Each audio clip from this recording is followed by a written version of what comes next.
Good evening, everyone. I'm Elisabeth Tharp here inside the MMJ Network studio. So the Knicks are on yet another 5-game losing streak this season after falling to the Cavs in Cleveland Wednesday night. But on a more positive note, the Knicks have waived Ron Baker, allowing them to sign the undrafted rookie Alonzo Trier to a 2-year, $6.8 million contract. Now the team is in Charlotte taking on the Hornets tonight, and you can catch all the action right here on MMJ Networks. And in West Virginia, the Texans held their last practice today before their first day off of training camp tomorrow. Today, though, the rebuilding continues for Houston's once dominant defense, and that includes moving a familiar face into a new place. So the Knicks traveled to my home state this past Friday to face the Dallas Mavs in a showdown that brought the Knicks their first road win home. And I have to agree with Wally Szczerbiak when he said he thought Mitchell Robinson's reverse slam dunk could be a play of the week. But I want you to look at it one more time for yourself and let me know what you think. Let's check it out. So tonight could be Kim Mulkey's 19th conference title in 19 seasons as a head coach. How cool is that, guys? Well, the Lady Bears look to clinch their 9th regular season championship tonight here inside the Farrell Center. And if you can't be with us tonight, then be sure to check out Noah Tour's video recap on BaylorLariat.com later tonight. Dominance is hard to attain and even harder to maintain. You often think of the New England Patriots or Alabama Crimson Tide when it comes to football superiority. But what about basketball? You've got the Warriors, Celtics, Duke Blue Devils, and Baylor's Lady Bears. The Baylor men's basketball team tied their longest conference win streak here inside the Farrell Center after defeating TCU 90-64, with senior guard Makai Mason scoring 40 points, the most points scored by a Baylor player in a Big 12 game. Now 10-0 in the Big 12, the #1 ranked Lady Bears took down the Longhorns once again here inside the Frank Irwin Center, 74-68. Another day, another game, another win. The Baylor men's basketball team took down West Virginia 82-75 here inside the Farrell Center for a season sweep of the Mountaineers.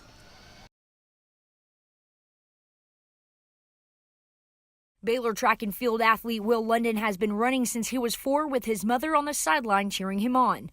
But this season, however, will be different. In December, London's mother was diagnosed with a brain tumor. It was one of those things where it was on my mind at all times, and I just didn't want to lose my mom.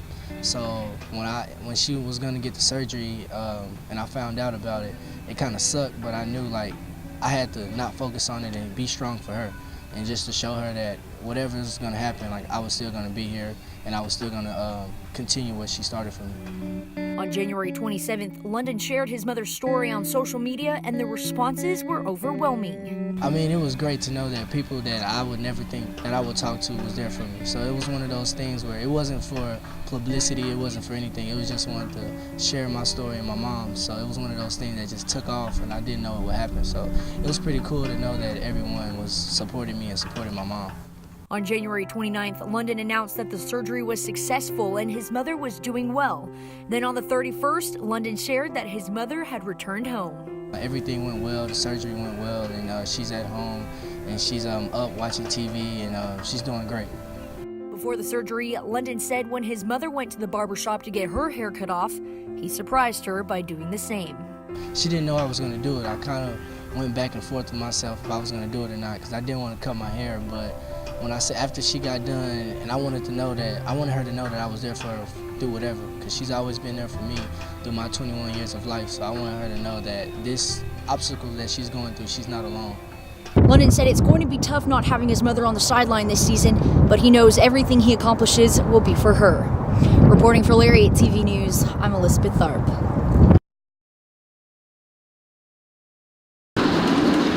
This Baylor student has been flying high since 2012, received his private pilot license in 2016, and gets to work and fly with professionals every day right here in Waco.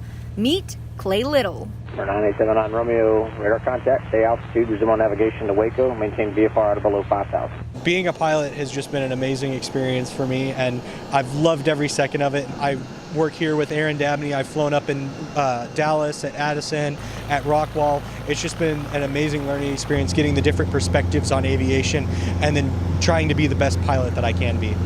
So you might be wondering what got Little interested in flying. Well, it was all thanks to his dad. Back when my dad was still in the military, he would take me out to the flight line before he would go to work, and he would show me all the planes as they would take off. And I can remember that as a child, and I always had just a fond memory of aviation. And then for my 15th birthday, they got me a Discovery flight, and it's been history ever since. Little said being a student here at Baylor while being able to practice flying has given him a small glimpse into his future. Being able to see what I can fly now, and then having the opportunities here in Waco to build upon that and fly corporate jets later, which is really what I want to do in life. Besides seeing other aircraft in the sky and the joy of being able to look down and see all the places you've been to and haven't been to yet, Little said his favorite part about flying is the freedom to travel. This really is about freedom for me, being able to be free from the surly bonds of earth and being able to fly and enjoy my passion that I have. For Lariat TV News, I'm Elisabeth Tharp.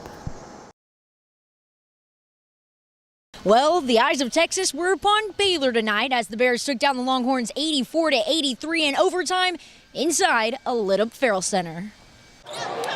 The Bears took the lead by 4 in the first half, but the Longhorns quickly answered with some threes that pushed UT to the lead by 11. Then came the second half. Baylor fought hard and reclaimed their spot in the game with Devontae Bandu sinking 2 threes and 2 free throws, tying the score 64-64.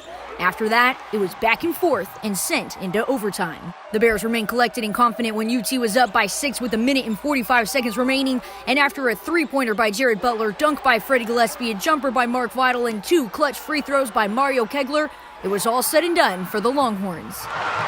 Really credit to Bandu, Jared, Rio, Mark, and Freddie for getting us on a run and finishing it off, and everyone in the huddles being locked in and encouraging them.